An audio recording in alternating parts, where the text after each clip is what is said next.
Сәлем баршаңызға, менің каналыма қош келдіңіздер.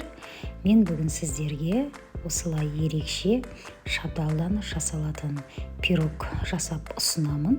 Менімен бірге болып видеоны соңына дейін қараңыздар. Өте дәмді және оңай, тез дайындалатын пирог. Қабыл алыңыздар.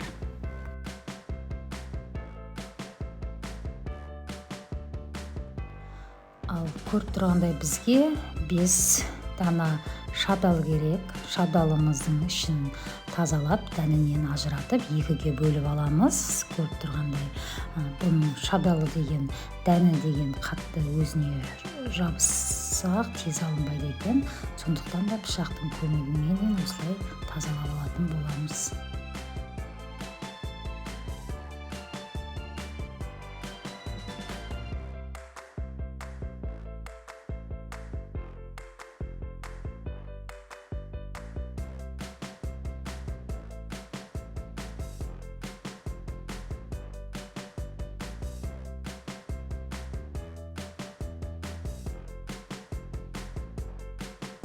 Ал ендігіде сковородкамызге 30 грамм қантын салдық және шабдалымызды ішіне салып осылай қызартып алатын боламыз.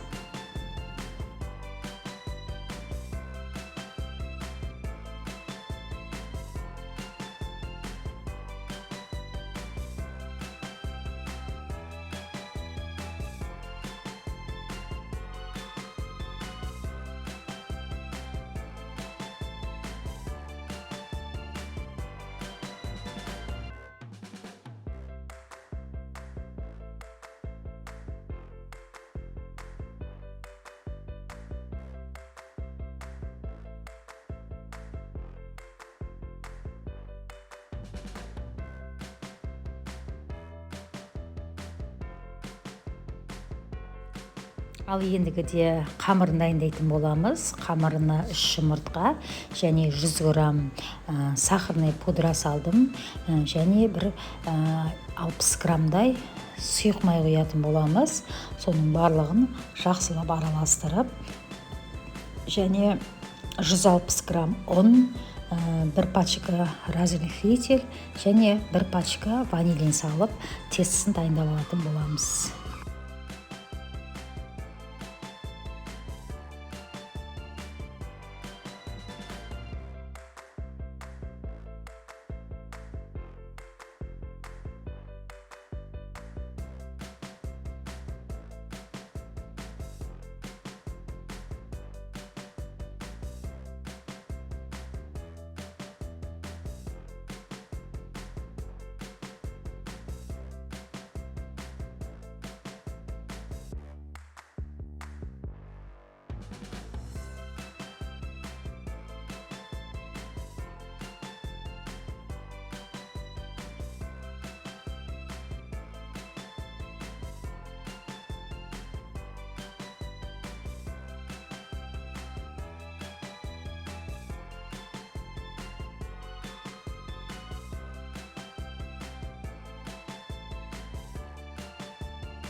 Ал біз енді сүзбе начинкасын дайындайтын боламыз.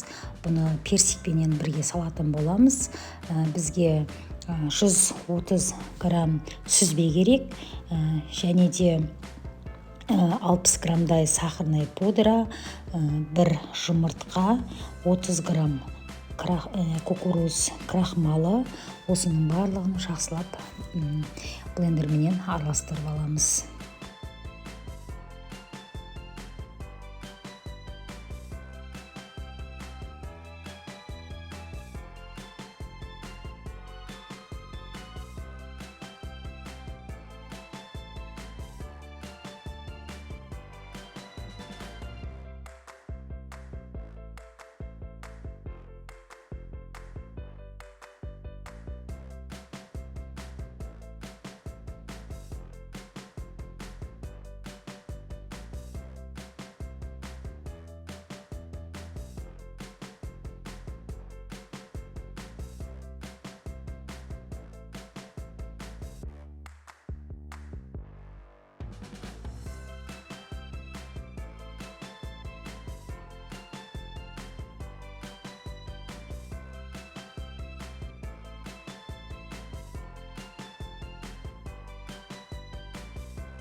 Ал мінекей толық шабдалымызды, дайын тұрған шабдалымызды салдық жаңағы, және дайын тұрған сүзбелі массамызды құятын боламыз оның үстіне. Және бұның барлығын құйып болған соң ең соңынан дайын тұрған тестімізді құйып 180 градуста 35-40 минут пісіретін боламыз.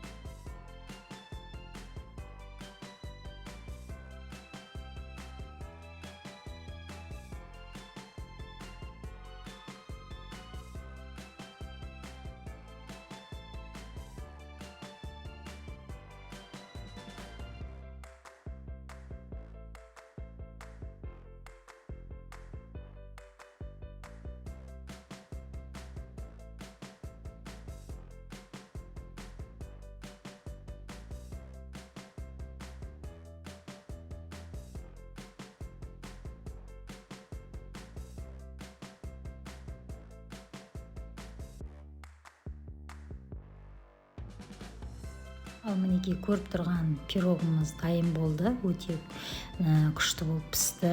Көріп тұрғандай, енді бұны суытып тұрып және кесетін боламыз. Егер де менің осы жасаған пирогым сіздерге ұнайтын болса, міндетті түрде қолдау көрсетіп, лайктарыңызды басып қолдау көрсетіп кетіңіздер.